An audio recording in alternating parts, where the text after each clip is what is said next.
suggest you borrow it. Call in and voice your opinion live every Saturday morning from 10 a.m. to 12 noon. Yeah, that's right, 10 a.m. to 12 noon. Don't forget to shop talk with your girl, because right here, we keep it real. All right. Good morning to you lovely people. How is everyone doing today? Good morning. We're doing lovely today. Good. All right. Listen, today's topic is the conversation. There are some things that definitely need to be spoken about. And Nick, we're going to talk about you. What will we actually say that you're doing? Turning the world around, bringing them back, the scammers. Yeah. Rehabilitating the scammers. That's either that or harassing them. Right, you doing something. Listen, it is definitely working. So, and also, let's talk about this. Let's just jump right into it. So, I go to Roogle, you with us? With you. All right, so we got Roogle and Nick. Our team is up in here. I go to McDonald's. I'm gonna just say it. I go to McDonald's, and can you believe that McDonald's?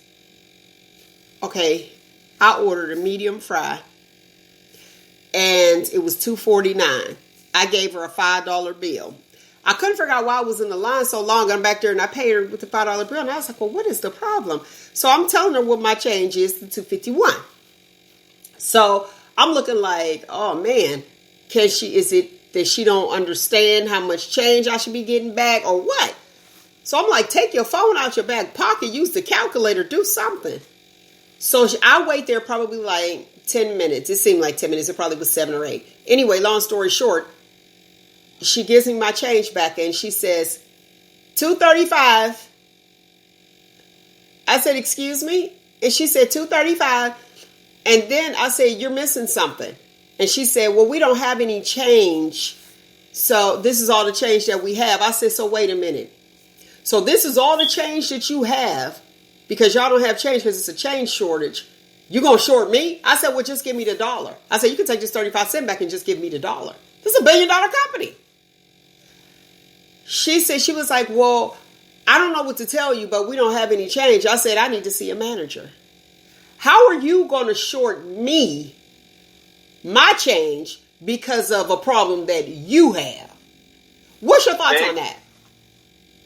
You know what? Before this even happened, I remember I went to like places and they'd be like, let's say it was something 99 and they'd be like, you know, you give them the money, they won't give you any change back. I'm like, oh, what are you doing? You know, and they're like, well, you know, it's only a penny. I'm like, it don't matter. It's my penny.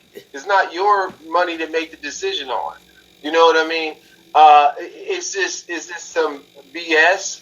You know, and if you don't have the change to give people back, then you need to say, hey, you need to pay with credit card only, or you need to round down to the nearest dollar. Right. Dunkin' Donuts has shortchanged me a couple times over the last month or so. A lot of places, you know, it gets to the point where sometimes if I go to Dunkin' Donuts or a couple other places, they will put in, you know, please use your credit card, or if you got that Dunkin' Donuts app and you pay for it, they ask you to do it that way. Walmart and Hermitage, you put it on out there because it's on the news.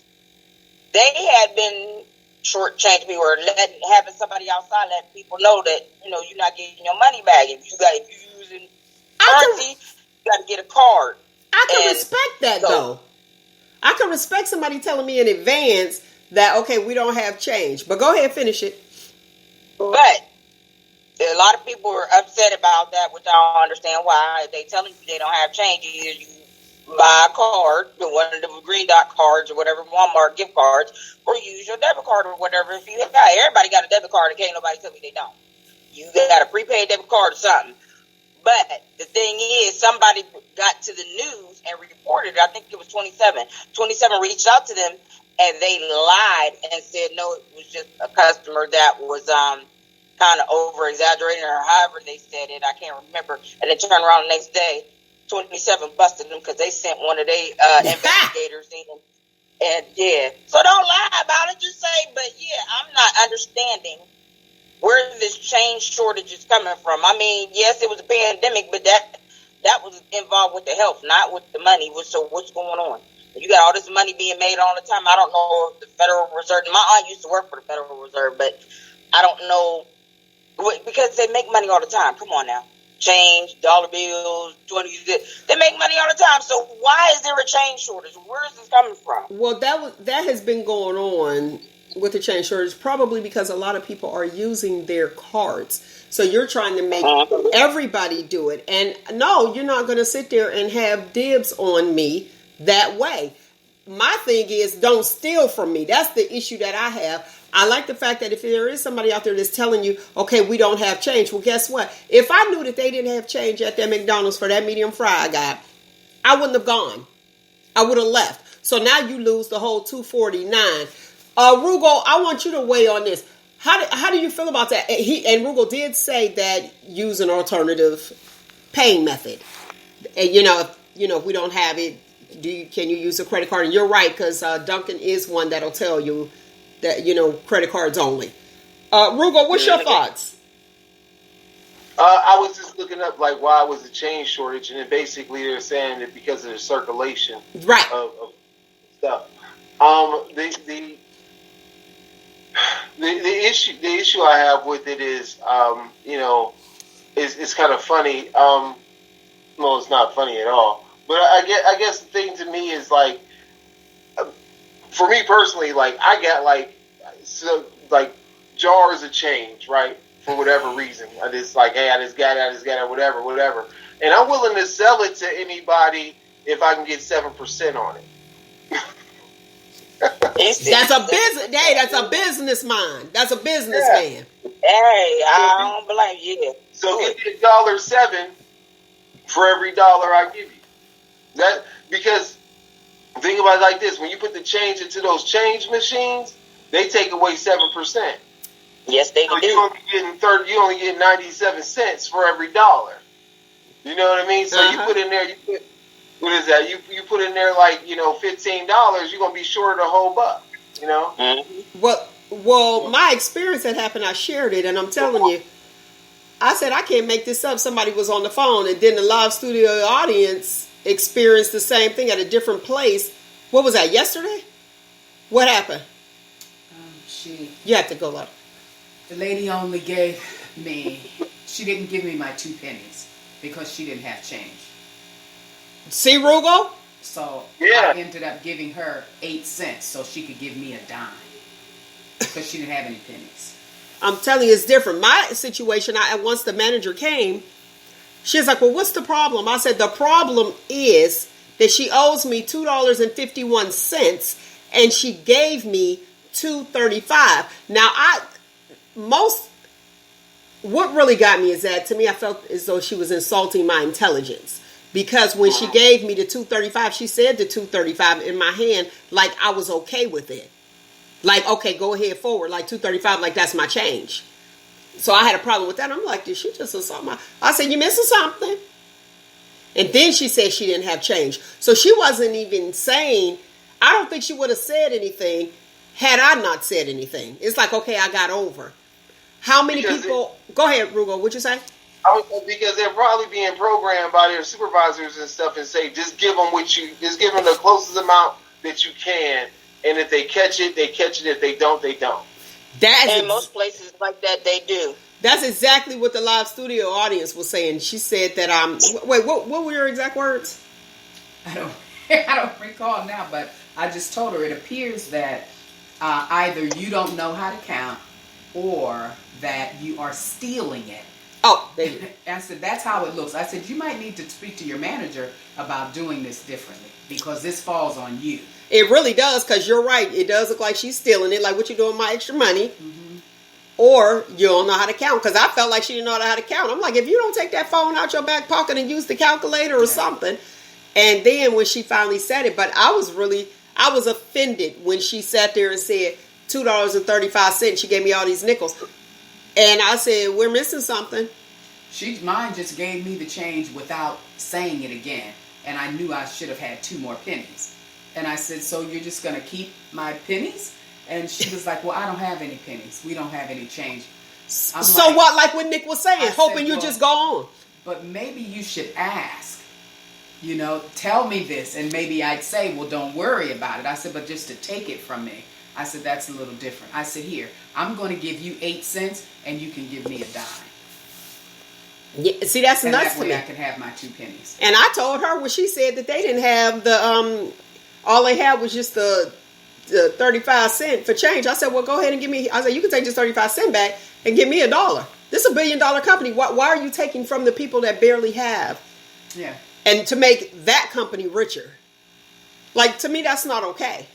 Yeah. Something needs to be done, and what people need to do, the reason I'm bringing it up, what people need to do is pay attention, because they're doing this, and then you're looking like, okay, wait a minute, you just drop it in, especially with change, you just drop it in your purse, or a guy might have like the ashtray, remember everybody put their change in the ashtray, and just stuffing it in, thinking that, okay, until you look like, wait a minute, I should have had, but you already pulled off, so how do you defend that? Well, the interesting thing is that it seems to be the going thing. That's what Nick said. That how are you just going to take with my a lot money? of places. If you don't have enough change to give me, that's your fault. Yeah. Give me the stuff free. Right. Give me the stuff free. Your fault that you are not prepared. Yeah, but you just shouldn't take from me. I just paid you, and you probably overcharged me for what I paid for anyway. Absolutely, because you get it at wholesale rates, and then you're gonna take my money. Right. You take the loss. You don't. You're the one that don't have that. Right. Have the change. Right. And to me, I just think that people need to pay more attention. That's why I brought it up. Pay more attention when you go through those drive-thrus. Make sure you're getting what it is that you're supposed to get, the correct change. And if you don't, give this stuff back and refund me all my money. I bet you they get together then, because they're losing money altogether. And then guess what? You just lost that because you can't resell it. Like, get out, don't buy it. And just like Nick was saying at Walmart, and yes, we are the news, we the media, so we can talk about it.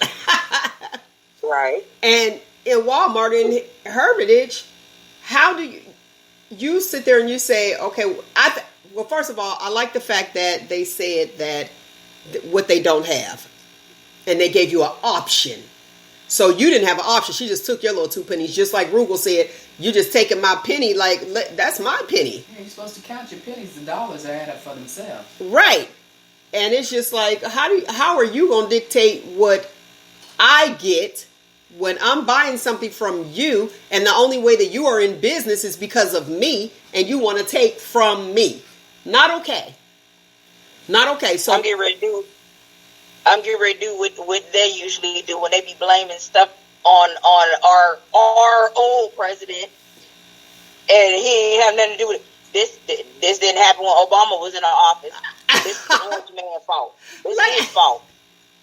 And they used to do that too. That's so funny. Obama ain't been president for 4 years, and he's still getting blamed for stuff that's happening now. Nah, bruh, your president is the one that's in the office now. This is his fault. It didn't happen with no other president but this man. Thank you. Respect. Just respect the person.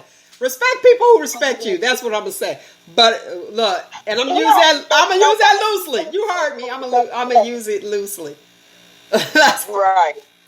I would not patronize a store who is stealing from me. You got a problem, you kick us out the store if you think that we're stealing. You got your little cameras in the back, your security. But if you steal from me, it's supposed to be okay? It's okay.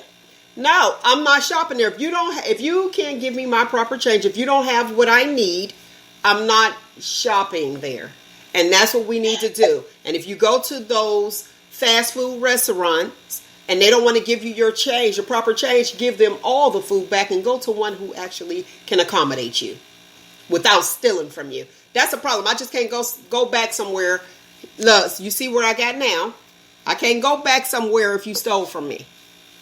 And you know what? There's a lot of stores that have, as soon as you walk in the door, if you actually pay attention, because some people don't pay attention when they walk in their doors. I pay attention.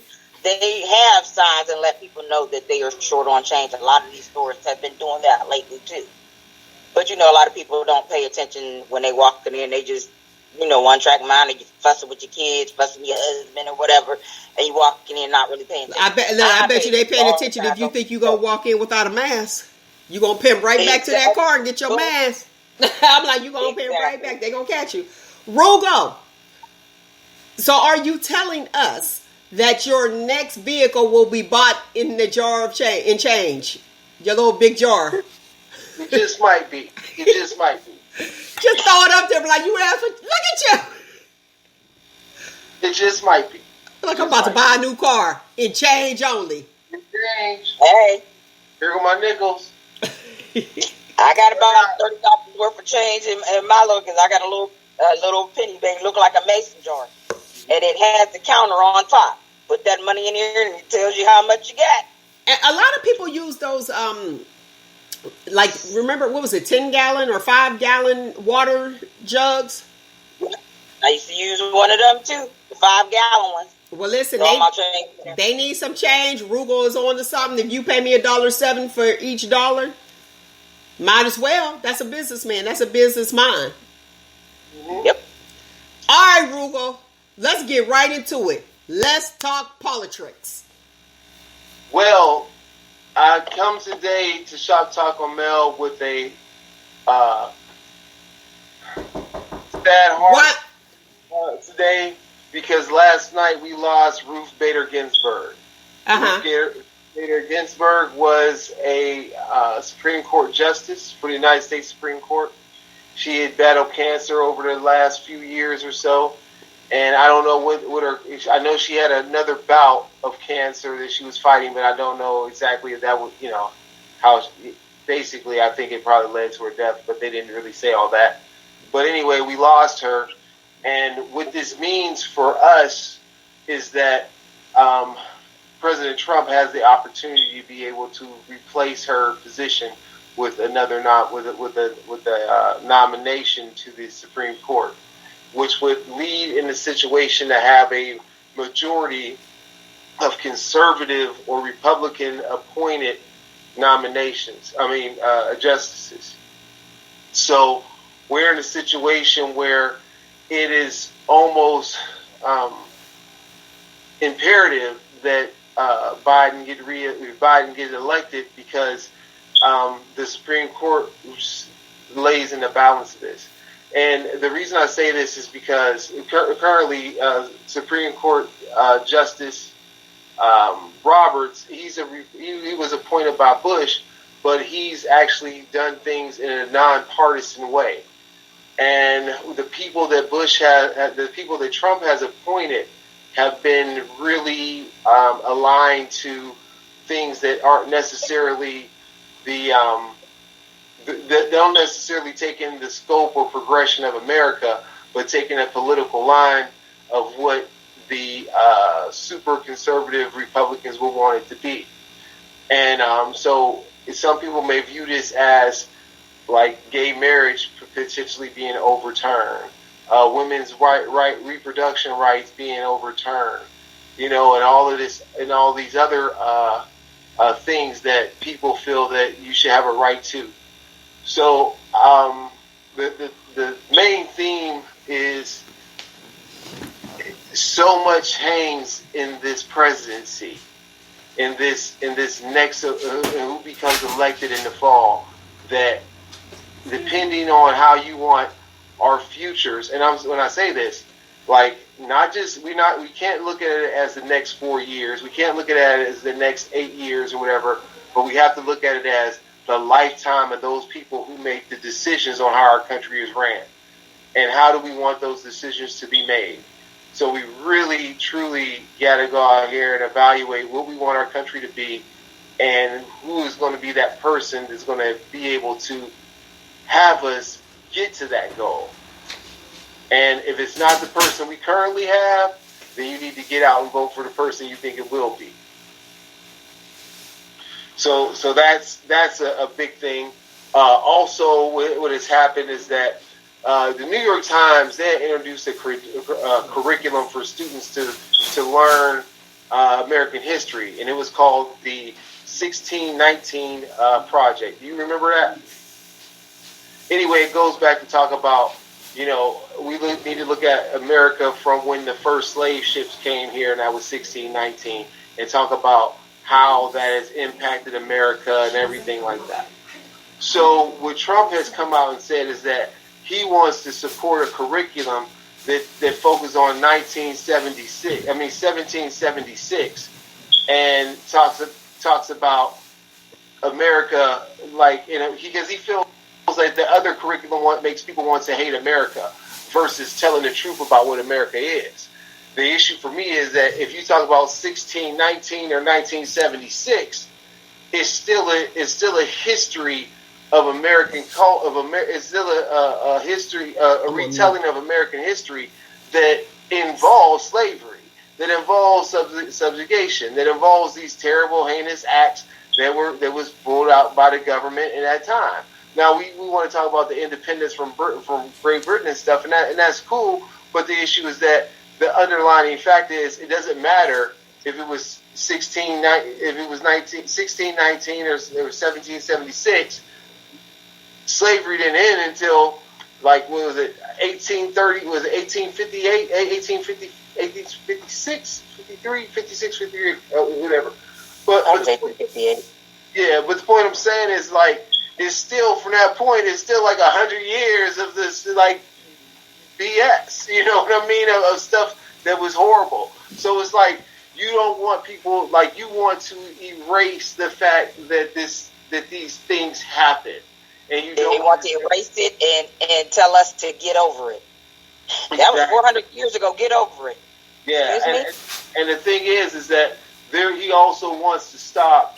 There was federal funding that talked about. I'm on mute, so she good. You know, racism and social justice and that sort of thing, and he wants to remove the funding from that because he said he wants to say, if you train on that, we will not fund it and take it away. So now all the work that people are saying about trained police officers and and the federal government to be more equity based and equality based when it comes to working with minorities, he wants to take all that away. You know, so he talks about he does the most for black people, but he doesn't want to put in the money to educate people. It's like one of those things where you get people to say, well, you know, they want to take the money out of prevention, right? If this was a drug issue, would you stop telling kids not to do drugs? Would you stop telling people about the negative health effects about it? No. You would want to have a prevention strategy. And these prevention strategies is coming in education to tell people, like, hey, this is wrong, and this is how things should be, or this is how I want things to potentially be. He wants to remove all of that. You know, he wants to remove the prevention part of racism, right? Like, that's how I view it. And with that, what happens after that? What happens when you have people who haven't been enlightened, even if they're forced to do so because it's part of their meeting for work? At least they're in the room, and maybe it might seep in. But when you want to remove that completely and say that these things are figments of everyone's imagination and it doesn't really hold weight, that's not true, you know. And he's perpetuating a future America that will not take responsibility or acknowledge that there is a disparity. I agree with you on that. Now tell me about the vaccine. The coronavirus vaccine. Let's move on over that way. Go ahead. They are working on a vaccine, and currently the federal government has put up money, what they call it Operation Warp Speed.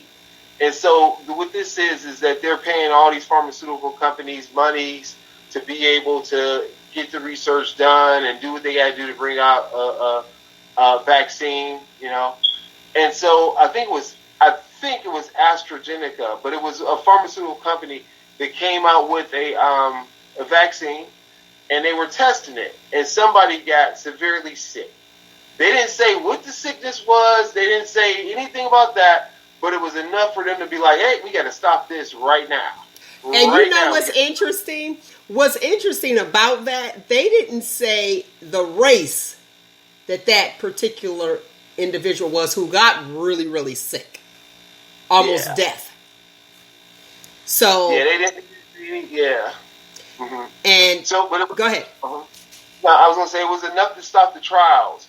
And another issue that came up about the testing was that, I mean, just in general, not just necessarily to that company, was that there are a lot of minorities that are impacted by this, and that do you have minorities to be able to have in your trials? And in the D.C. area, it was reported on NPR that they had like their population group that they were their subject group that they were doing the work the experiment on, that they had like 30% of African Americans that did it, which kudos to them. And to my understanding, alleged air quotes, it was an African American individual who had that effect. Go ahead. Might have been. I was reading it, and like I said, it was from another outlet, so that's why I used the air quotes and said allegedly. It may have been, but like the other issue, not only with race is it an issue, but it's also an issue with obesity too.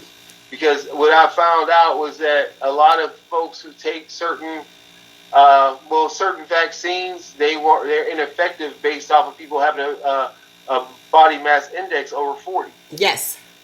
So you could be in a situation where you take a vaccine, and it may be a proven vaccine, but they may not work on you because you're overweight.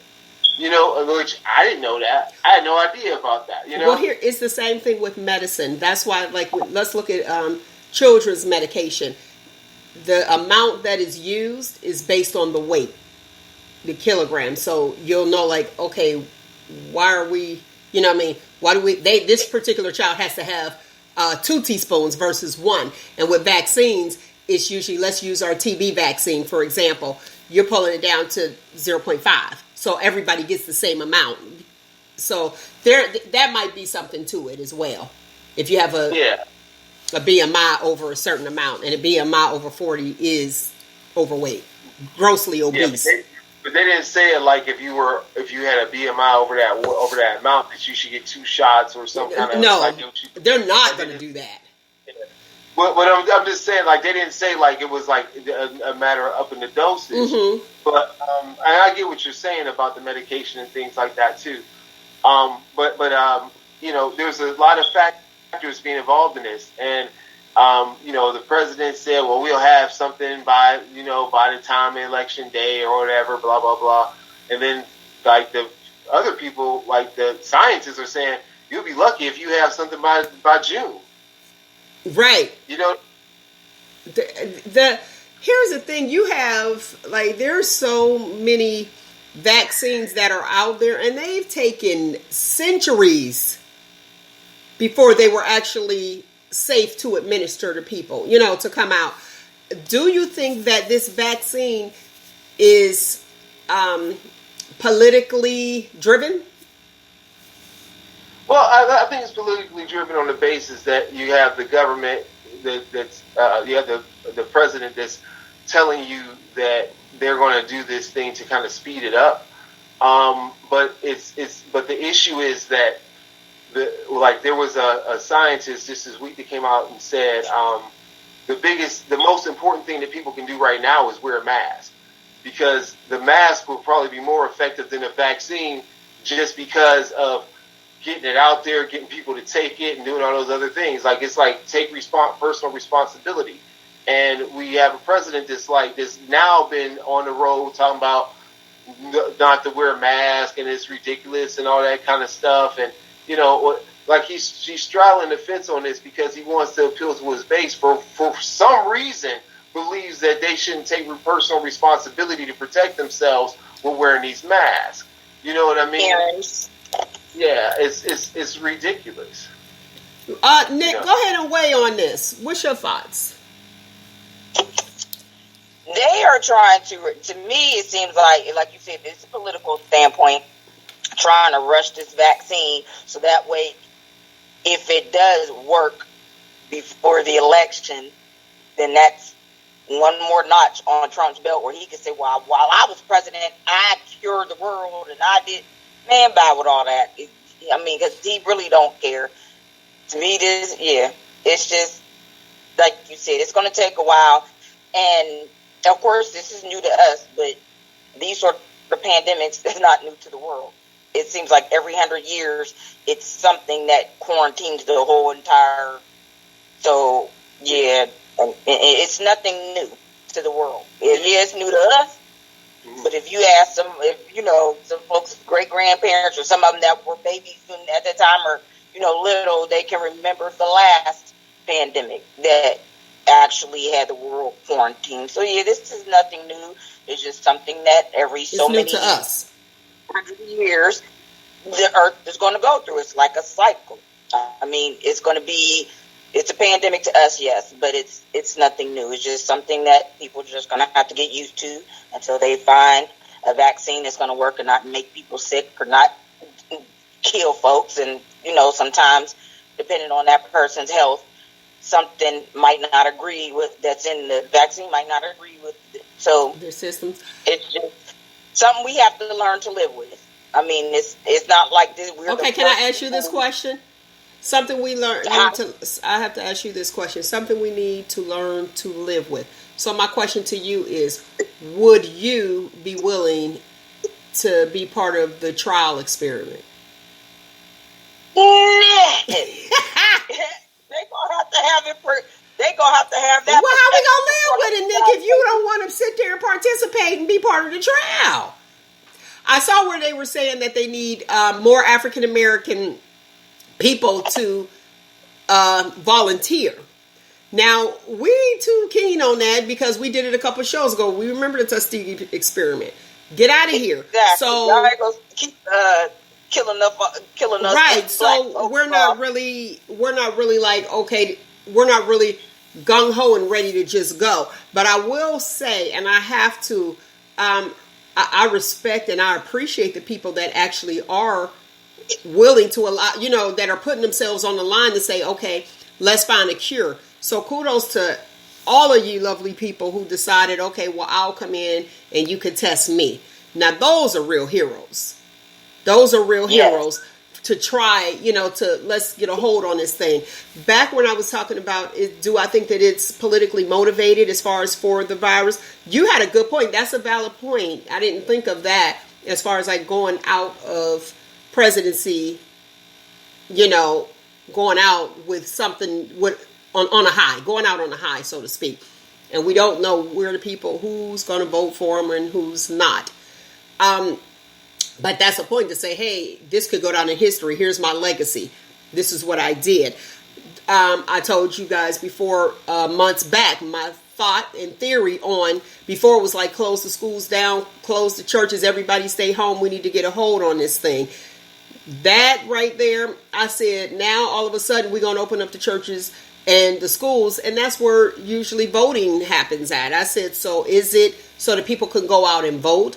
And my thoughts were getting this vaccination and getting it out there was to get more people. Okay, well, I had the vaccine. I can go ahead and go vote. You have people for a moment, they were saying that the antibodies, if you've had it before, you build up antibodies and go ahead, let's draw some of your plasma in your blood and get it, and let people trial, and see if it actually works. Well, it's not working. There's people who actually had it.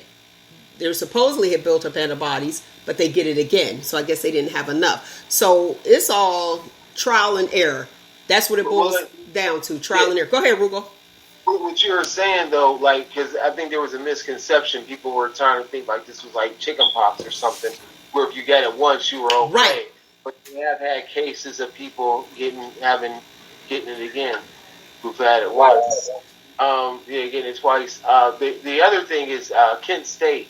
I just heard them recently talking about this, and they were saying that after Thanksgiving break, that they were going to go back completely virtual. Because I guess they have blended learning right now. It was a lot of colleges that just like shutting down. Like, no. Yeah. So, if these colleges, I think it was Alabama, No, it was a college down south. I want to say it was Alabama. They said that 2,500 students came up with it, test positive, and 1,200 professors. So you got 3,700 people. Right. A lot of these elementary schools that went back early, these kids, they got at least, I think there's one school in Mississippi, 31 cases of COVID for these kids. So yeah, this is rough. It's something that we're going to just have to go through.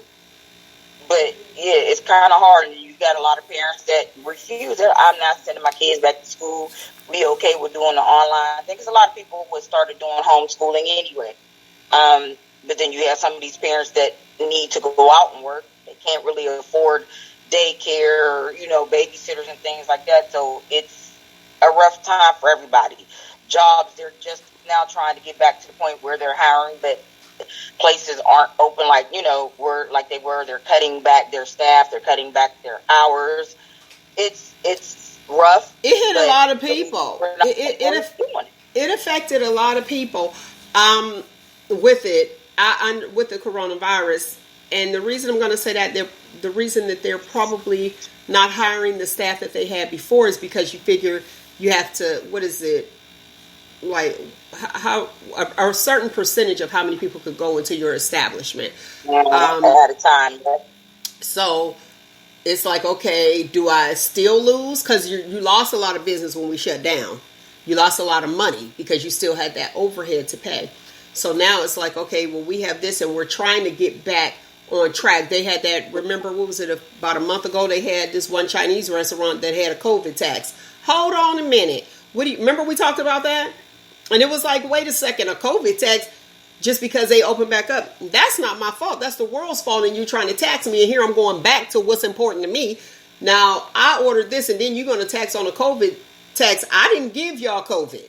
But I have to pay for it, and it's at the bottom, and nobody tells you, the same as these people not giving us our change. Why are you taking from us? That's an issue that I have. Now, as far as for the schools, I can say there's one school that I know for certain that I was watching, they opened. So I need to see how is this going to affect, our youth. Are they going to be safe? It used to be, to my understanding, 500 students in the building from the grade was K through 8. Now, it's probably not even 100, not even 100, close to 100, like 102 or something like that, that comes because the parents have to work. And then they have virtual. So on certain days, like Monday and Tuesday, they'll have K through 3.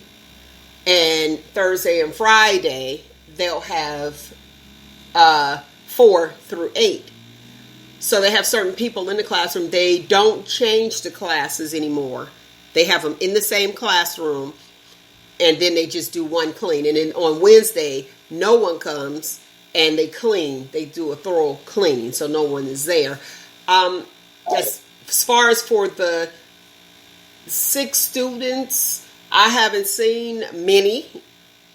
That place is so together, which is a good thing.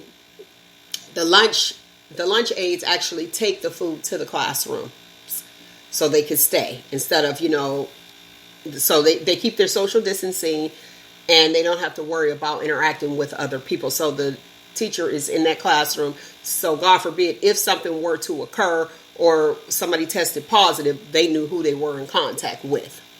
So that's a good thing. The elementary school that my nephew goes to down there in Houston, what they're doing is, my niece, she's going to the same elementary school, it's her first year. What they're doing is they're having, because it's such a large population, they have large, so it's like they half it up.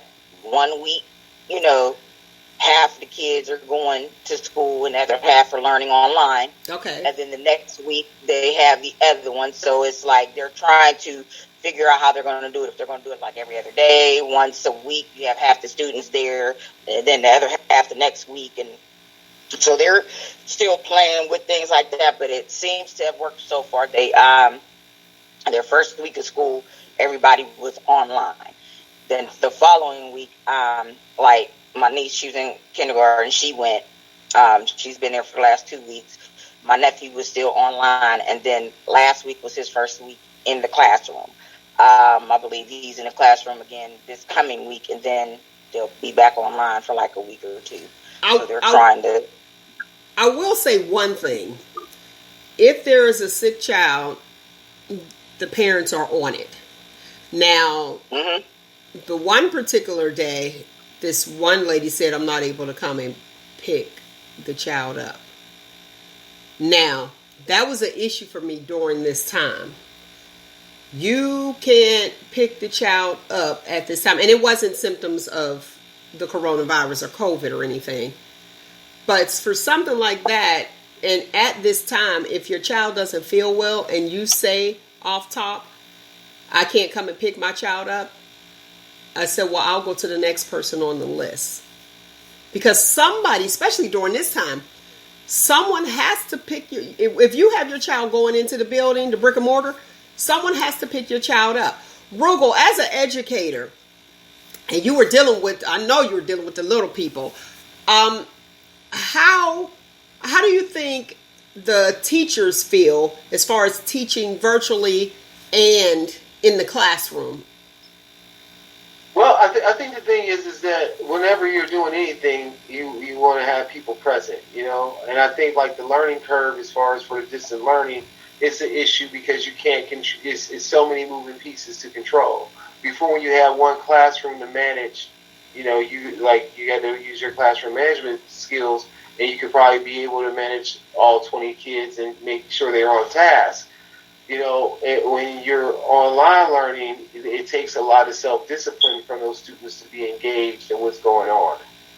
And I think that could be one of the shortfalls. The other thing is that, remember how the teacher would walk the aisles when you're doing homework and kind of look and see what you're doing and stuff like that? To see if you got it. Does it make it harder for them to be able to do that since, I don't know if the work is being projected on a teacher's screen and she sees or he sees, 20, little pictures of this, that, and that, so it takes away some of that, some of the opportunities for that, engagement. But also the other end of that is it could provide more opportunities for, one-on-one education if you need to actually say, okay, this is what you need to do, and in real time give them information on how they need to adjust those things. I think there's pros and cons to it. I think ultimately if we keep education in the same old framework that it's always been, it's going to be difficult. If we say, let's start anew, and this is a new day, like colleges made the transition to working online or having some kind of hybrid of online homework. Like when I was in college, I used Blackbook and all that kind of stuff. That's Blackboard? Yeah, Blackboard, yeah. Blackbook. Your little black book. But the point was it was an integration of being in the classroom but submitting my stuff online. You know what I mean? So they've been making that transition, and I think it's about time. I mean, unfortunately, it's forced, but it should have happened a long time ago. For the little people, though. Well, maybe not for little people, but I'm just saying, I would say like this. Yeah, for the little people, but for the little people in a way that, okay, how are we teaching them to use technology? Okay. I understand the crayon and the pencil and how to, the digital dexterity and all that kind of stuff. That's one thing too. But I mean, as education advances, those technologies need to be taught at all levels. You know what I mean? So, I mean, is it too far-fetched to say that a preschool class should probably have keyboarding? I don't know. It may not be. Because it's like, hey, everybody identify the letter. I don't know if you ever learned if you went to a typing class or not, but they'd be like, type A. I was in the 11th grade. Yeah. I knew my alphabet by then. But, I mean, you knew your alphabet by then, but the thing is, it's like this. Like they talk about introducing foreign language earlier. So what if you learned keyboarding when you were like in the 3rd grade? Okay, so now this is what I want to say about that. Remember they were talking about taking cursive writing out, which they did for a few years. That would be the same thing. So typing and yes, going into this new and improved computer digital age, that's fine. But how do you teach them how to write in cursive? Now I could be a cursive translator. They could pay me big to go ahead and read some in cursive writing, but we still need to know how to write. Let me ask you this question. Let me ask you this question. When's the last time you remember actually submitting a paper in writing? Submitting a paper to the classroom or writing? If you're submitting a handwritten assignment, when's the last time you've done that? When's the last time you've done it? Anybody? I write letters that way. No, I mean for assignments. For assignments? No, it's printed because a lot of people can't understand everyone's writing. So so let's look at it like this. So basically, even before there was like word processors and stuff like that, when people were in school and they had to write a paper or something like that, they wrote it on a typewriter. Now in high school and stuff, they give you the opportunity to be like, oh, okay, you got to write it out. You need to be neat. And you need to do all this, all the spaces and all that kind of stuff. But they did that. Why? Because it was a lack of technology to give the people to be able to do it. Don't be acting like I'm that old. I'm that old. You know what I'm saying? I'm saying, like, you don't have to be that old for that to be your experience. You know what I mean? We used to have to write letters. Yeah, we used to have to write assignments. Yeah, so like, okay, when I started school back in the 90s, college in the 90s, they expected my homework to be typed out. Mm-hmm. It was the only thing I didn't type out was in math. Oh, well, yeah, college was different, though. College, you had to type stuff, but when you were in elementary and high school, they still expected you to write it. But they still need to learn cursive because when you sign the application, they want you to print your name and then they want you to sign your name. The signatures. But the thing is, go ahead. The reason they had those standards in high school was because there wasn't enough technology to go around. Now, if they knew that if they had a typewriter or word processor in every child's home, you think they'll be telling them to write it out? No, because they will have them to print it so that they can actually read it. Because that was the issue with in cursive writing. Let's be honest. You couldn't read everybody's handwriting. You'd be like, oh my gosh, I can't even do it. So let's all do it one way. Now, as far as like the children being so small, here's a letter A, here's a letter R, that's fine. But what about the attention span? And I have a few questions that people ask me to address on Shop Talk with Mel. So we're going to address those issues regarding this subject.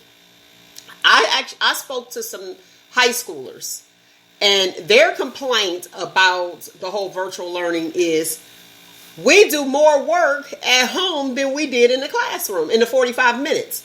So they have 3 hours worth of work virtually, and in the classroom, they're in there for 50 minutes. Go ahead. But the reason that is because like then that's a bonus to them being virtually learned, for having the virtual education component than having the classroom one. Because we talk about classroom management, right? And sometimes a large portion of classroom management is the class ready to learn. Now, I know everybody's been in the classroom where the teacher's like, well, I'm not going to start until you stop. Right? But if I'm virtually learning, I mute everybody. Everybody's in separate. Like, the only thing that's bothering those folks is what's happening in their home. Right? So if I just mute everybody and I just go and I start talking and teaching or whatever like that, I'm able to cram in more stuff than I would be when I have to like settle people down, wait for them to pull out their books and do all other stuff. You know, so I mean, I think there's a and the thing is, really, when we think about the time length and proficiency with some students, they should have more time in certain subjects. Okay, Ellie, he answered your question. I feel her though, because the work that's expected is 3 hours worth of work during that time, due by the next day. Versus, so if every student say how many classes is it? 7? It's like Not 6 or now. 7. Not Okay. now. It's like you'd be lucky if it's 5. You know Okay, what I mean? so 5 classes assigning 3 hours of work, or let's do 2. So that's 10 like hours. right now. Go ahead. So that's like 10 hours worth of work in one day. If everybody had like 2 hours worth of work. I seen some of it. I was like, wow. Makes you say I should have just went to school.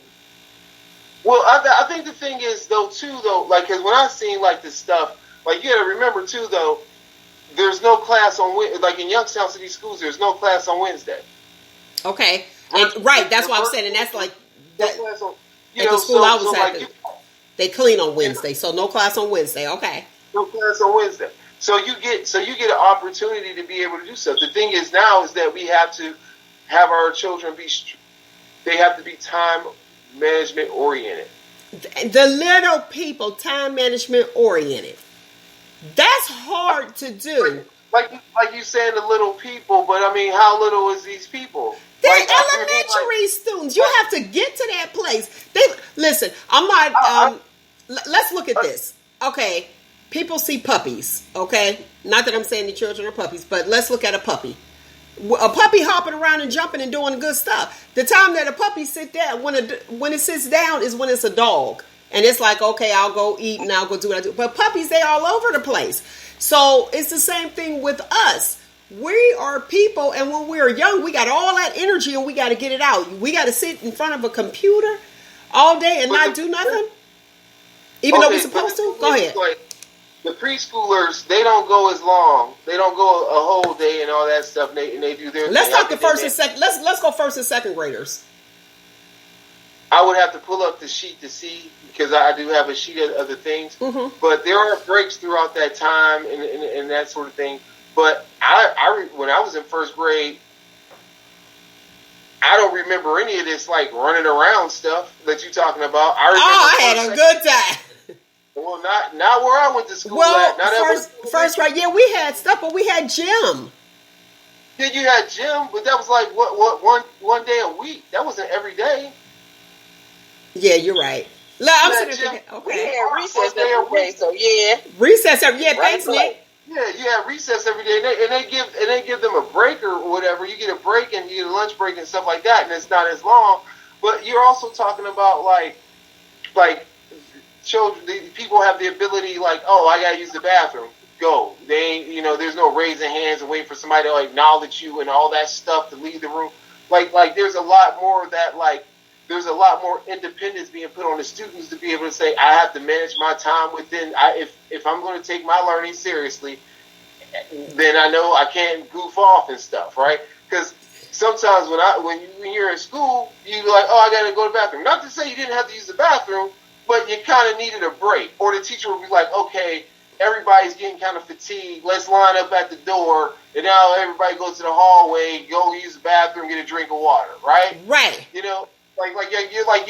With this setting, you're eliminating those sort of things. And like, to me, I just kind of feel like it's unfortunate that these events led to this, but this was potentially going to be the future of education from my thoughts anyway, that it would be more integrated with technology because no one wants the funding isn't adequate to do what it should be doing anyway. And the lack of educators from K through 12 is not increasing. Not more people aren't getting into education; they're getting away from it. It's harder to find teachers, especially that qualify in science and math and STEM curriculums. It's tougher to find those folks. And the thing is like, so how do you educate everybody? Like, I wouldn't be surprised. You remember, like, when you go to college or whatever, and it's like that one class you have, and it's like maybe 100 students in an auditorium or something like that, like some kind of beginning class. Astronomy.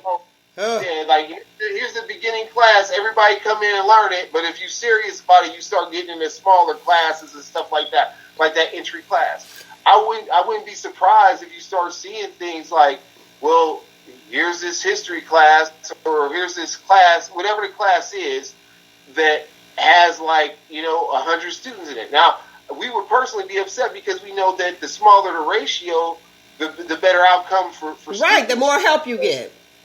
But with the trend of how many people are actually getting into education and the needs being met for students, it's going to lead to larger classrooms. So how do we offset that and be able to give people an individualized education? So it might be, hey, you have this large classroom, but then you have this lab that is not as big.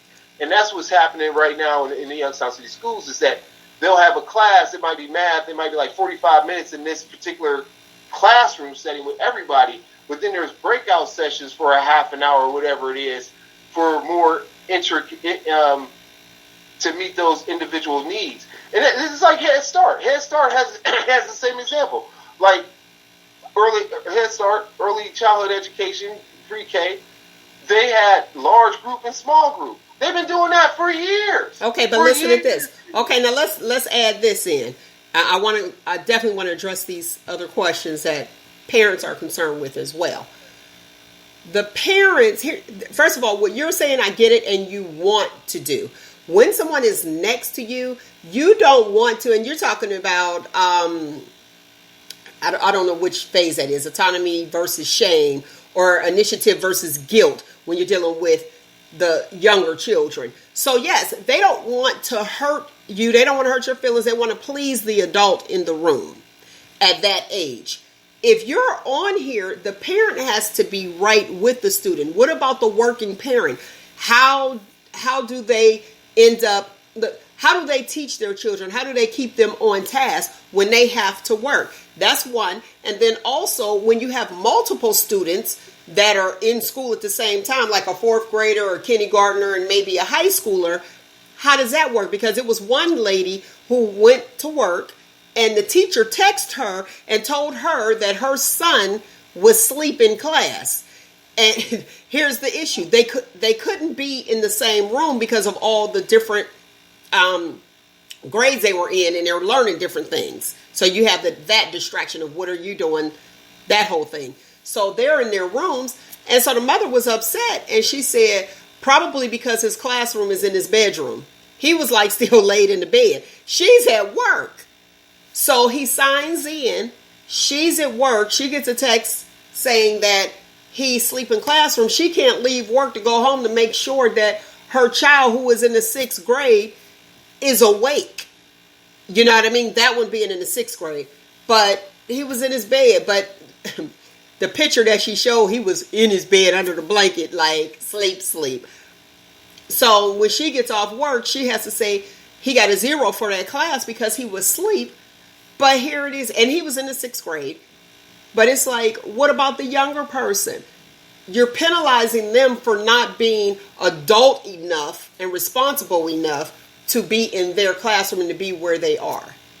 Well, the first thing is that you get, let's look at it like this. It isn't like we're saying, let's just do this and educate all kids from home just because. Well, there's a reason behind it, we know. There's a reason behind it. And there was also people who educated who had homeschool children. I was one. Right? And so when they did homeschooling, especially now, it's not the parent is teaching the kid. It's we got this computer and I'm going through these lessons. Let me tell you how the homeschooling that I did. It worked. Okay. It worked because, and I had to stay on the older children, had to stay on them, but they were responsible for this amount of work by this date. It wasn't that same day. And that's how it kind of worked. Okay, by this day, and then, I had time to go through and be okay, is this done? Is this done? Is this done? Let me see. And to micromanage, to make sure all was well. And part of what you're saying is something that I've been trying to advocate for a long time, is that the education system, K through 12, needs to have pre-K through 12. They need to have a syllabus, because that's what you had. You had a syllabus. Yes. It told you everything that was due when you had to get it done and all that other stuff, right? And and children don't have that today. They don't have that. It's if you gave everybody when I was in school, you knew okay, there's a spelling test every Friday, right?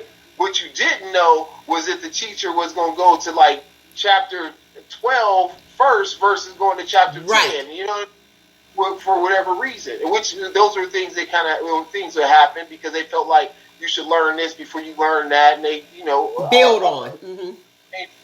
So that's one thing. The other thing is that, like, I can't speak for that household, you know, but if you have a child if you have children that cannot fend for themselves in that situation, you are making the decision to leave that child there by themselves. Now, I don't know if that means send them to grandparents, have a babysitter, do all that other stuff. Because the downside of this, you can't afford it, just like Nick was saying.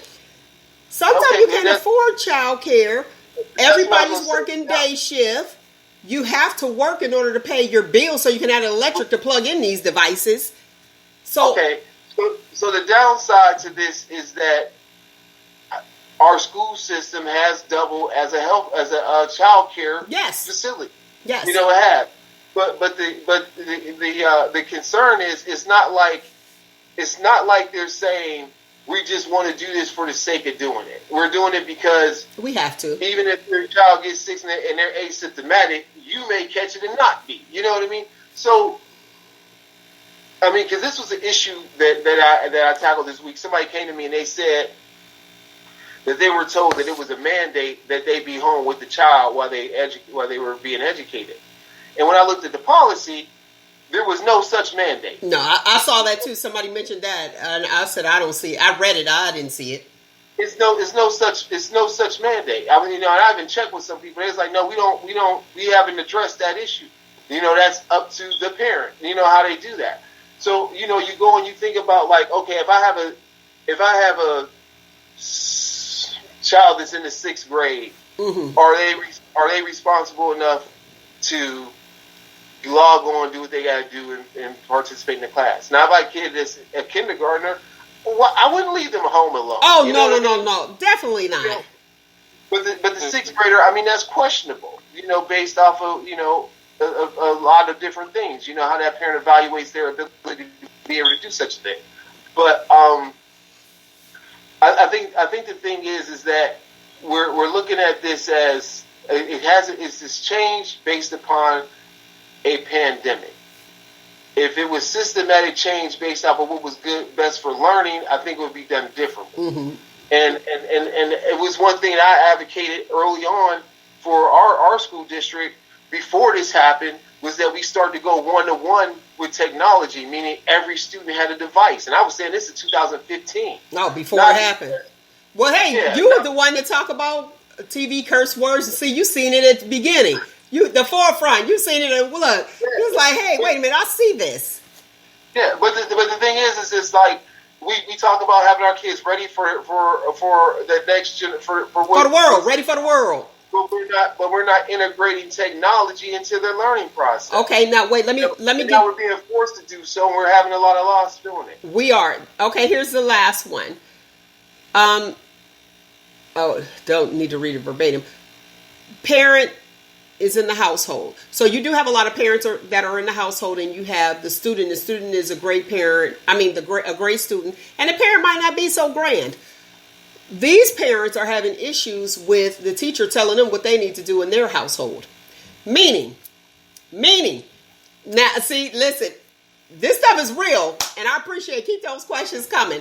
This parent came in and she was getting ready to cook for her child. I thought that the teachers had the ability to mute, but instead, the child's computer was unmuted, and they heard all the pots and pans. And the teacher called the child out.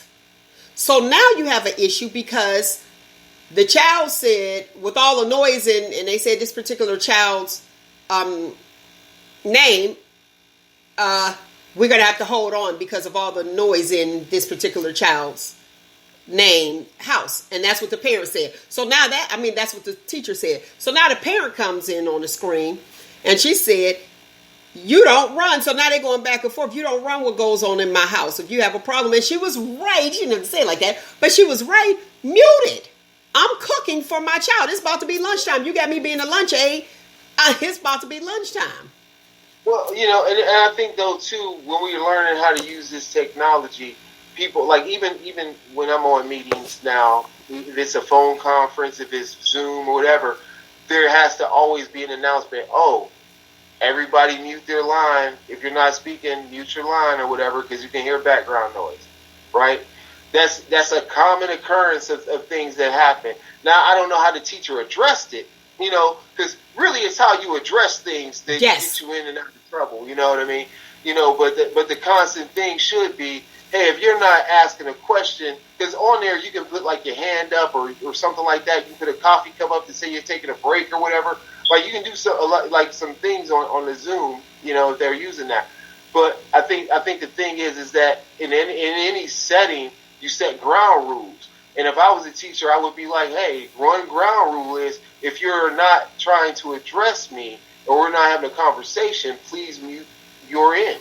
You'll still be able to hear me, but we don't want to hear any background noise. Even if it's just, a roughly enough a paper bag or whatever it is. It's a distraction. But even in the adult world, you be surprised how often you have to keep saying that.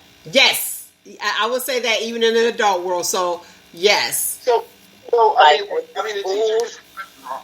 What'd you say, Nick? With the school, most of them aren't they using WebEx? I mean, with all of them, Zoom, WebEx, and Adobe Connect, they still have the ability that if this person isn't muting or keeps forgetting to mute themselves, they still host. All of those. They still have the tools to mute everyone.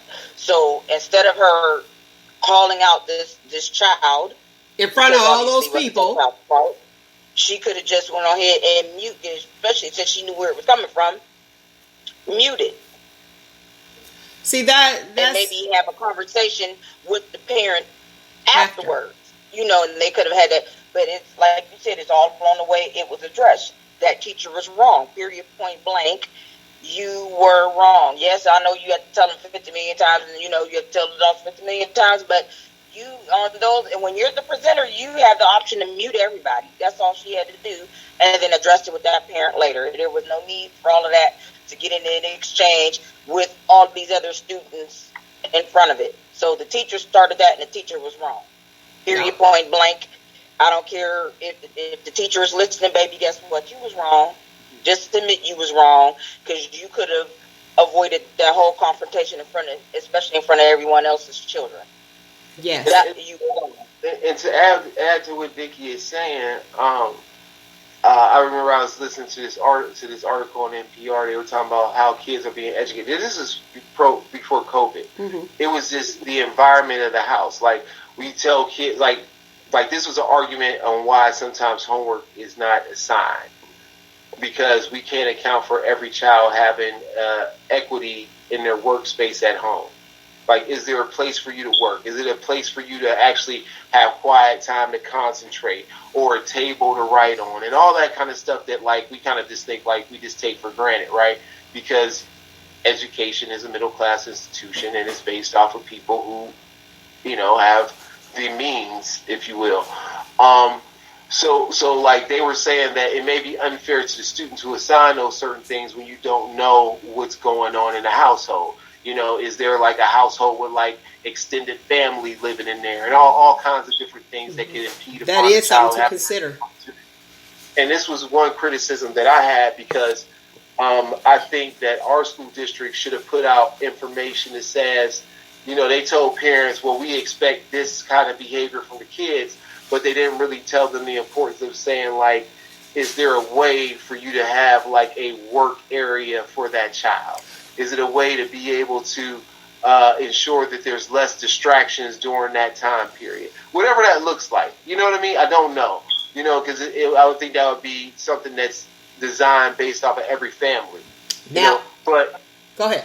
Like how you have a fire escape plan for your house? Uh-huh. You should have, right now, we should be working with families to have an educational plan, not just based off of what we're giving you or what that time frame looks like, but what that environment should look like. Like, even though the kid has been educated the whole day, are we still having them do 15, 20 minutes of reading? There was, You know what I mean? and that's true. There was one where the parent said that the little girl was there, but her face wasn't showing up on the screen. The mother came on and said, "Well, she doing dishes right now." So that was the one. Then there was like earlier where I have over here where the mother gets a text because the son is in the bedroom because I guess the classroom was in his bedroom and he was asleep. And then you have where this young man who is in the kitchen at the kitchen table, and then mom decides to come in and start cooking. So you have to take all of that into consideration regarding, like you said, their learning situation. Do they have it? Do they have the space where they can actually learn conducively? Because clearly at home is not a conducive workplace for most people. That's why they go to the schoolyard. Now, let me put this out there. Ohio, according to Ohio, they're supposed to get an additional for parents who are doing the total virtual. They're all virtual all year. You know, they already signed up for it. I think it's like 9 weeks first, and then they'll see if they want to send their child to school. They're supposed to be getting a EBT card, a food stamp card, and it's supposed to be $300 on there since they have to teach their children at home. Now, for those who are doing like the partial virtual and in school, you know, depending on whatever day, like I said, the one school that I know, they do partial. Like on Monday and Tuesday, certain grades, they come in, and then on Thursday and Friday, they're not there. They're virtually learning. They won't get it. How many people do you think are going to decide, okay, this is income for the household, I'm going to do virtual the entire time? How many people do you think are going to do it? Or do you think that people are going to still want to do the split? Or do you think they're going to take their children out of school altogether to get the extra income? I think That's not fair. Yeah, okay, your kid is split and they're going to school 2 days a week. They're still home 2 days a week learning. So that's not fair. If you're going to do it for all. If you're giving the extra $300 for the EBT, then you just do that extra $300, period. Or if for the parents if you don't want to give them the whole $300, then give them half because they are home for 2 days a week. Then give them $150. But I don't think it's fair for them to say that they cannot get it because their children are doing the split. I don't think they say that they cannot, but they say for those who are virtually learning. So like Roogle was saying with their school district, the Youngstown City School District, so they're all doing virtual learning, and they'll get that additional monies. Now, to my understanding, in the school district, don't they have food available for them to come and pick up too at certain schools? Yes, a lot of them do. actually, in Youngstown, the school's food service, they're providing meals like they did in the spring. Oh, when we first shut down. So there's meals available for all students. That's nice. All children between 0 to 18. Okay. So even if you're not in that school district, you can still come and get a meal. Yeah, I guess as long as you're a city resident, I believe that's the caveat. I think that's nice. Now, do you think that parents will, in other school districts, just, for the sake of the conversation, do you think that they'll take their children out of school to get the extra income? No. Okay. Part of the reason I don't think so is because they had a choice to say, I think this environment, part-time or full-time, is bad, and I don't want my child to be there. But they chose to do that. So they may be choosing to do that based off of healthcare. Based off of their health. Maybe they're not at risk for anything, or not. They're not high risk in other areas, or their child care is part of their child care or something like that, or they really believe in the socialization, or the child wants to do that, or so their child can be fed. Yeah, or the child be fed. But the thing is, if you're talking about in the city, those children have the opportunity to be fed anyway if they go to that school. If they, so to do it for the $300 a month and additional. Additional? Yeah, additional. So if they get food stamps already, they get an additional $300 for the child. Yeah. And I'm sorry, but you do have some ratchet folks that will go ahead and pull their kids out of school to get that additional $300. I mean, it is what it is. We know some folks we know some parents that are ratchet and that would do that because it's some additional income coming in, money, additional food, crab legs, whatever else they get if they haven't stopped that by now. Listen, it is what it is. We know, everybody knows somebody like that. Well, you kept that real. You said crab legs too. Yeah, it's a shortage on that crab boil serum that they be selling. Because everybody trying to do crab. Not everybody can do a crab boil. Listen, y'all, some of y'all, just leave it alone. I get so tired of looking at Facebook and seeing people doing crab boils and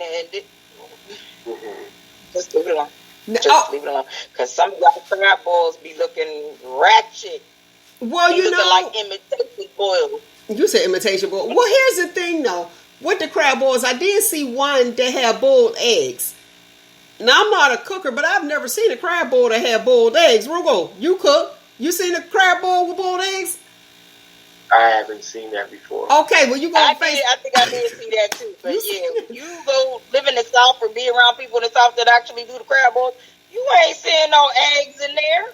Potatoes and doing sausage, the crawfish, the crab. And the corn. Yes, corn. I never see that. Hey, listen, we got to move on to our Shop Talk question of the week.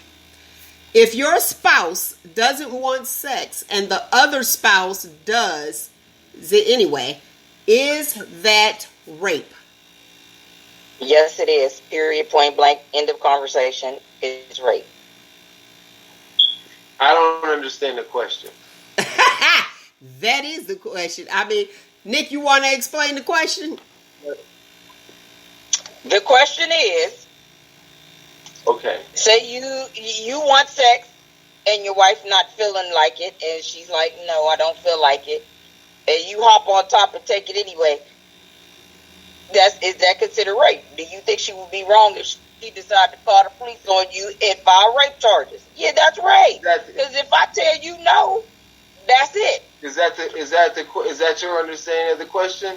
What's your understanding of the question, Roogle? I would agree with that scenario for sure. Okay. I would agree with that. Because I was thinking like, I don't know. I didn't hear what the question was or whatever. That's how I was asking. Okay, here's the question again. Okay. If your spouse doesn't want sex and the other spouse does it anyway, is that rape? It sounds like it.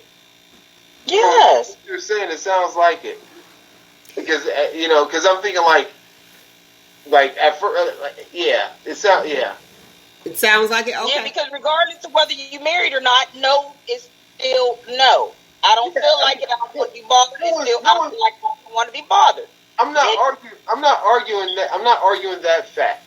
But right. Speaking as, and I'm going to get a little personal here. Speaking as a person that is like, my wife wants to have a child, right? And I'd be tired. I'd be like, I really don't want to go in here and do this. I want to eat something, go to sleep, right? But I gotta do what I gotta do, right? You know what I'm saying? And so that's how when you first said it, I thought personally what I'm going with, what we're trying to do, and I was like, okay, but when that's why I asked for like, did I hear it right? Asking for clarity or that sort of thing. Well, how you're saying it definitely sounds like it's sexual assault. Okay. I have, I'll read some of these comments. I read some of them and I was appalled by some of them. Okay, let me tell you. But here's the thing, Nick. Wait. People are entitled to their thoughts. And right. most of the guys said no. And then they went into Bible verses. Did you see where they went into the Bible where you already know I'll be messing up some scripture, but it says that body is not hers once you get married. Am I right? Live studio audience? Okay. And so you had those that went that way. There was one guy that said the marriage will never work if you get married under a Christian covenant. That person is not to keep themselves. What did it say? You're their spouse, but it would be sexual assault. This person feels under their will. So that's when you go. You kind of like, am I doing church or am I doing state? So this particular topic is actually church and state. You got the Bible, then you have the state saying that it is rape. Now, go ahead. If we take it into a biblical terms, and they say that you're supposed to cleave to your wife, and you're supposed to honor your wife, and that sort of thing, and she chooses not to engage in something, aren't you being disrespectful or unhonorable to her if you force her to do that? Listen, a female said, "Go." I could tell you, I could prove to you that Moses played tennis. Because in the Bible it says he chose not to serve in the Pharaoh's court. You know what I mean? I mean, you can take one thing and change it and whatever.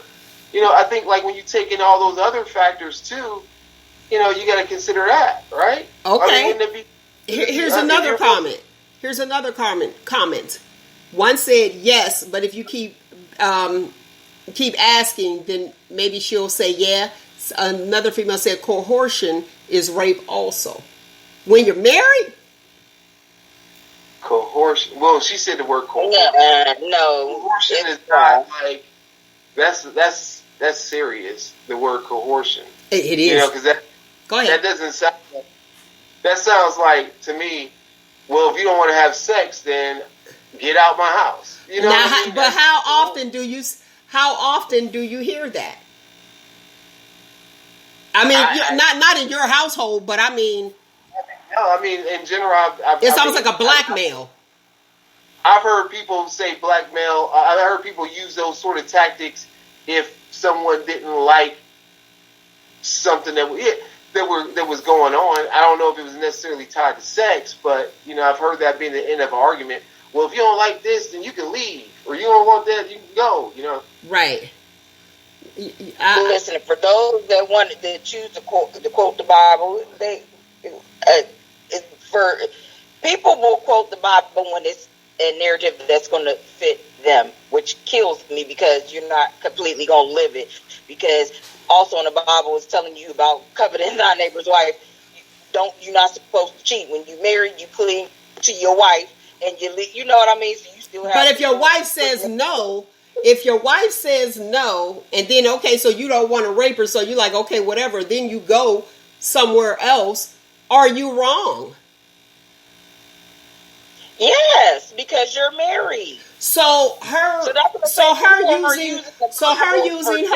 Wait, Nick, listen. So her using her punani as leverage is okay? No, she's right. If you're using your girl for leverage, you're wrong. You're married, but I mean, in the same sense, it's like better for worse. If you're not feeling up to it, then your spouse should understand. And that's not only for the men with the women; it's for the women with the men. Okay, so what about if he uses fistina, is it okay? If he uses what? Fistina. If he uses his own hand, his own fist. If he pleases himself, is it okay? Maybe you need me to get you a towel or some lotion? Now what you just said, now hear me clear for the sake of the conversation. If the Bible says that you two are one, and it's okay for him to use fistina, but it's not okay for him to have sex with his wife when she doesn't want it. What you got on that, Roogle? What you got? It's like, if I don't feel like it, I don't feel like it. You need me to help you with fistina? I got the fist. I'll be fistina. Okay. You do seriously. You really have, so it don't come to that point. You have to compromise, because there's going to be some times where the wife don't feel like it. There's going to be some times where the man don't feel like it. So y'all do need to compensate and compromise. Period, point blank. So if you don't feel like it, but he trying to get him some, like you said, he want to use Fistina, baby. I'll get the towel, I'll get the lotion, and I got Fistina for you. Okay, then. Now, on this particular Shop Talk question of the week, ironically, no won. Is it rape? And it's a lot of people, and there's some females too that said no. They said it was not rape. And then there was a guy that said, so wait, so no mean yes and yes mean no? And then the girl responded, she said, well, you usually don't say no, you know, and you just go ahead and just go for what you know. You know what I mean? She said that she doesn't say no. There's some females that said absolutely, and there's some guys that says no, it's rape. However, in state, like first and second degree sexual assault, you usually get 20 to 30 years, respectively. Now, guess how much you get for marital rape? Yeah, I don't know. Probably more. Less, 10. Oh, okay.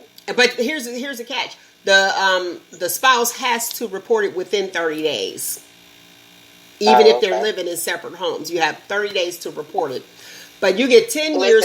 So it is rape. Legally, it is rape, according to state. It is rape, and marital rape is less, 10 years versus the assault, sexual assault. If you're not married, is 20 to 30. But it makes me ask the question: so it's not sexual assault if you're married? Because they have like first and second degree sexual assault, 20 to 30 for somebody who's not your spouse. But it says marital rape, in order to prosecute, they have to report it within 30 days, and you get 10 years. You're sentenced for 10 years. I ain't reporting nothing. If I tell you no and you do it anyway, I'm just turn around and punch you. Okay. Period. Now that's an assault. That's not a no. Now that's an assault, assault and battery. Now I don't know how many years you're gonna get. But look, both back and forth. Okay, you know we all just gonna leave. We gonna drop all the charges. You know what I mean? Like you. Exactly. There you go. Yeah, you got it. It's done.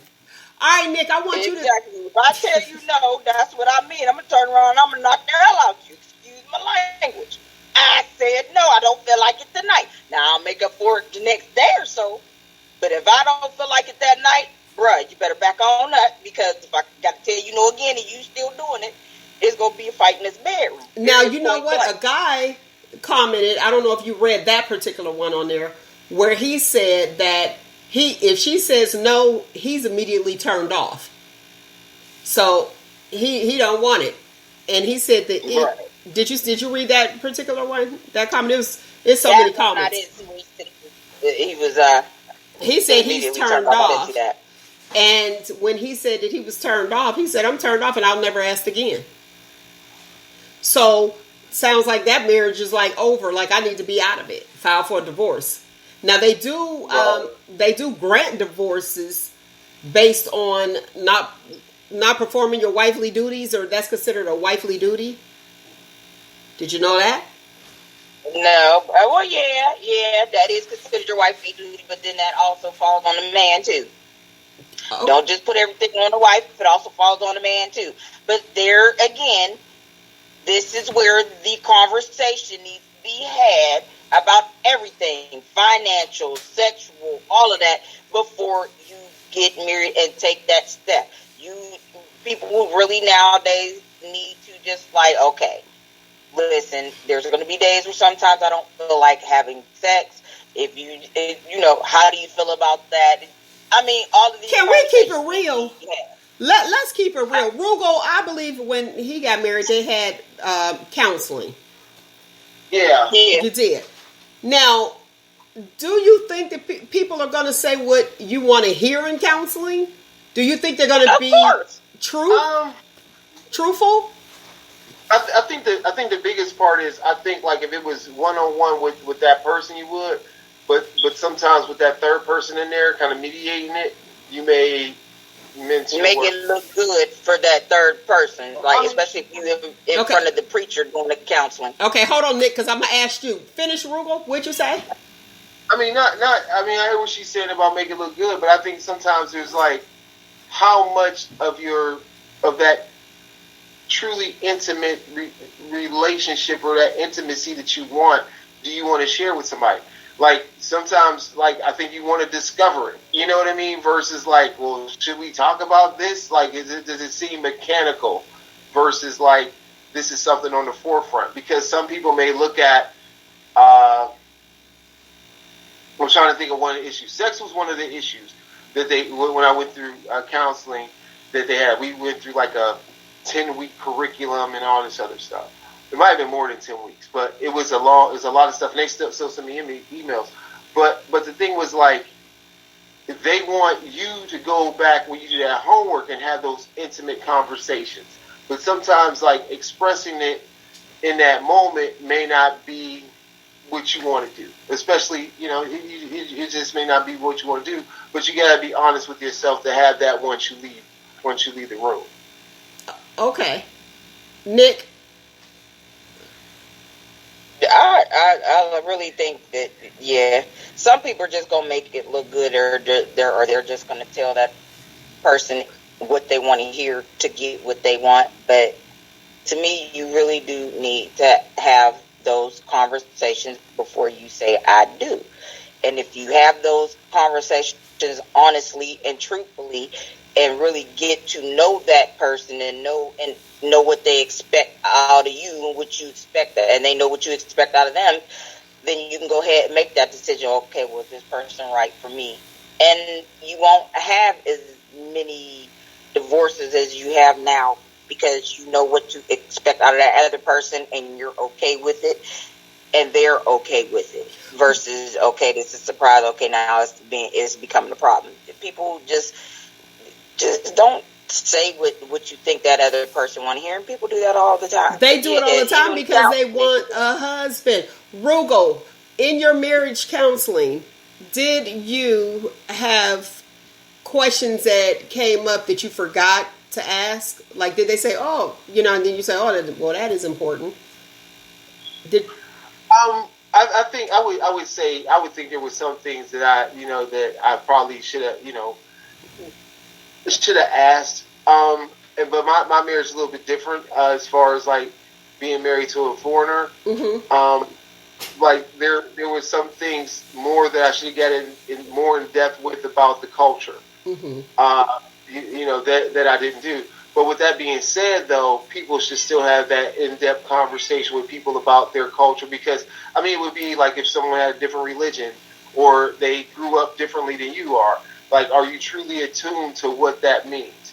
And there were some things that I truly didn't really think of because I had my American view, visor on. You look at it from that point of view, versus like, okay, I'm not only am I talking about bringing a person into my life, I'm talking about bringing a whole nother culture into my life. We still black people, but it was different, And I think that's something, and it's not, I wouldn't use the phrase unequally yoked, because that's not what it is, okay. But it's more or less like the acknowledgement of like what this means, and that was something I wish I would have been more prepared on. Not to say that it would have made me change my decision, but just to have, just to be able to truly evaluate that. In that space would have been good. Okay, so what's your thoughts on the statistics where, I wouldn't even say statistics, the saying that women marry for the white picket fence, the house, and the family, and men marry for companionship? This is over 40 years old. I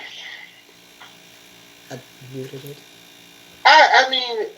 What does that? Okay, when I hear what you're saying, and I think about those conveniences or those things that Nick, you next, so get ready. What does that mean?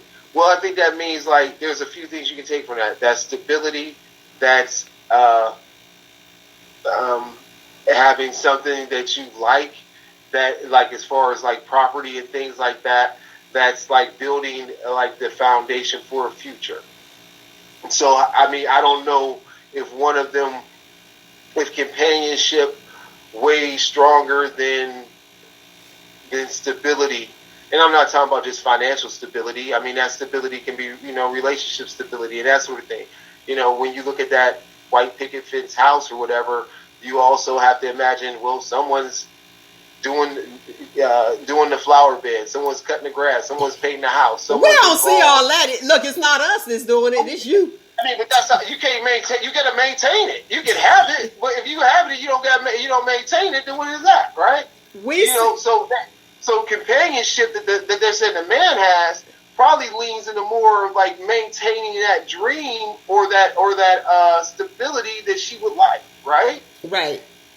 Okay, Nick, same question. Over 40, do you think it's true that women marry, and these are over 40, where the women usually don't have a child, but society groomed us.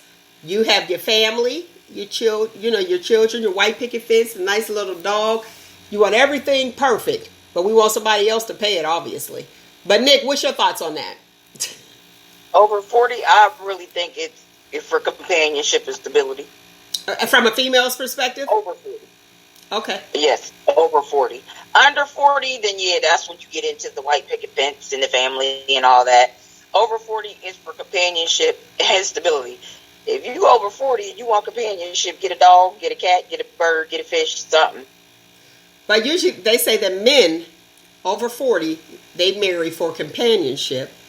Women over 40 marry for the white picket fence, the dog, and the family. Men over 40 is probably companionship as well. For you? Okay.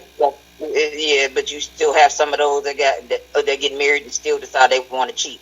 So therefore, for them, I don't know what it be. You done went all the way to the left. Let's stay focused on what we're talking about. But yeah, men over 40, I think anyone over 40, it's more or less companionship, and women add stability. Okay. I know someone who actually got married over 40 days. They didn't have their children or anything until they got married. They wanted to be married. And they did it that way. It was probably harder for them to have children, you know what I mean, at that time. But then you have where men over 40 is like, I already didn't have mine. I'm not trying to start over. So, and I'm not saying that that's why that's out there. You know what I mean? As far as men, companionship, women, the family, the white picket fence. But Roogle broke it down when he said stability. I think it's stability all along. Look, with hopes. But I don't know, because see, back when you're under 40, they got to be cute. Well, over 40, you start dealing, you be like, make sure they dress nice. You're not looking at like the shallow things. You know what I mean? Be like, they got light eyes. He's nice looking. Yeah, our babies will be beautiful. So that's it under. Then over, you be like, I ain't trying to reproduce. Some people feel like I ain't trying to reproduce. He treat me good. He's stable, right, Roogle? He cut the grass and planting flower beds and stuff. Yeah, but I mean, why is he cut? I forgot who the comedian, I think it was Chris Rock. He said, if a man could get a woman to have sex with him in a cardboard box, he'd never buy a house. I think that's what he said. It was something like that, right? So like, it's kind of funny, me being married, there's things that I definitely could have went without, right? But there were things that, like, she definitely had to have. Not when I say it, I don't want to be like, not so much materialistic, but it would be like, trying to give a good example. Because it sounds kind of materialistic when I think about it. But I mean, it's go for it. Like an apartment, if you could have stayed in an apartment, would you have? No. Okay, so you're like apartments. But I'm talking about stuff like, I want you to be able to see this, and y'all can tell me what you think. I'm sorry, I'm standing up looking crazy. You see those? Come on, man. Okay, window treatments. Okay. You see those curtains? Yes, I I'd see. have never bought them curtains, but You know what? Yeah, you wouldn't have bought those I curtains. don't put her out there like that. I mean, she liked them. Like, I would have, like, it wouldn't have ever been in my mind to say, oh, I need to get these curtains. Like, they're gold and bronze and all this stuff and stuff. Really, I guess nice curtains. We had compliments on them all the time. Yeah, they're nice. It's window treatments, so you could have did without window treatments. But I'm just saying. I mean, I don't think I'd have put that much thought into it. well, You know, I've been like, Yeah, you know, women like to decorate things. right. So I can see that. Men like whatever. yeah. I like to decorate too, but I'm in my apartment and it is what it is till I move back to a house. Then I'm gonna decorate. I ain't worried about this apartment. Yeah, but that's what I'm saying. It's like those particular things. Like, I would have just had up something. Right? Not a sheet. It would have matched, but it wouldn't have been that. Like, it's like little, Okay, what'd you say? like, I don't know, crystals or something hanging off. Okay, of the I'm things off and at 12. everything. Oh, you didn't have anything else to talk about? No male smoke at the moment? All right. We talked about all the stuff that we need to talk about. I want Nick to tell us about her scammer because she harassed the scammers that call her phone. That now the one calling back for counseling. Now, I don't know how you did that, Nick. And he talking about, is it okay if he checks back in once a week with you? So tell me how did you, tell me about the scammer and what he said that got him into scamming people. How did he? It's the same scam about some stuff that I bought, and then they about to take $700 some off of my out of my account of my plastic card, and you know, right then when they say plastic card, that's a scam. And so I just nicely told him, I was like, listen. He asking me questions, asked my name. I said, you know my name. You called me. When you called me, I said, no, I pressed 1 because I waited and you called me back. So just go ahead. I was like, let me tell you something now. I already know you're scamming me, and I'm just going to let you know that I'm going to harass you. So, you know, he still asking, well, what's your email? You know my email. So he gets spitting all my information. Okay, well, why you ask me? I ain't telling you nothing on the phone if you already have it in front of you. So I'm like, why are you scamming people? We get to talk, going back and forth. Now I was like, I'm letting you know now I'm going to harass you like I harassed the other one to the point where you're going to end up blocking me. So I was like, why are you scamming people? So old boy finally broke down. I was like, just admit it, you scam. Why are you doing this? Karma is, God go get you. Your karma is going to be bad. So he finally admitted and told me why he was scamming people. Because he got scammed out of his money. He said he had a big, you know, a lot of his money invested in some type of stock company, and whatever company it was, scammed all these other people and took off with their money. So he said, he was like, I don't have any money. He said, I got to sell my car now so that I can have somebody for somewhere to stay. So I had no other choice but to get into this scamming thing. And I was just like, I went in and started counseling. Then I started preaching to him to the point where old boy was like, you know what, thank you. You gave me a lot to think about. Is it okay if I check back with you every week and let you know my progress? Well, look at there. You got a counseling service, Nick. Child counseling service at church. I started preaching up in there. Listen. Like, and I tell them all, look, if they listen, no thank you. I already know you scam. Click. As soon as I say scam, they click. Some of them want to cuss and start saying nasty little things to you, cuss you out. That's another reason you know it's a scam. And then I nicely tell them, I'm going to harass you now. And then I keep calling the number back to the point where they let me go to voicemail. And then from voicemail, I'm automatically blocked. Hilarious. Scamming the scammer. All right, lovely people. For those who don't know, I am on the road.